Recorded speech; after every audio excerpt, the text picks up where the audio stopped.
The Linstead police in St. Catherine have launched an investigation into the death of a 20-year-old woman on Saturday. Dead is Tamara Harrison-Ferron, self-employed of Banbury District, Linstead, St. Catherine. It is reported that around 8:50 p.m. residents of the community heard a loud explosion from the house. A male in dark clothing and a tam was seen running from the area. The police were contacted and a team responded and found the victim inside her kitchen with what appeared to be gunshot wounds all over her body. The body was removed to the Linstead Community Hospital in St. Catherine. No motive has been established for the killing. A popular bus driver was shot dead moments before he could load his vehicle in Hendon, Savannah, Westmoreland early Saturday morning. The deceased has been identified as 50-year-old Clive Grabber Atkinson from Russia in Savannah.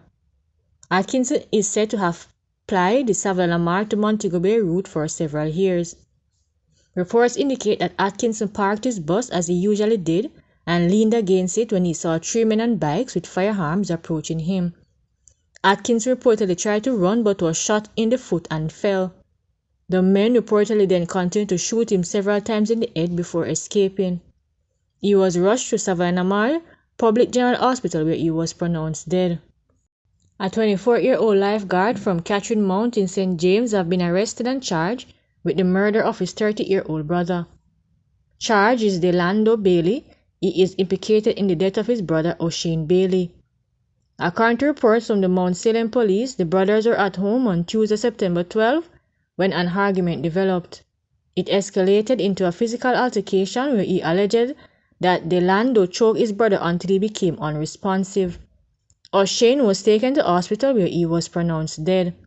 Delando reported the incident to the police, which led to his arrest. He was charged after a question and answer interview. His court date is being finalized.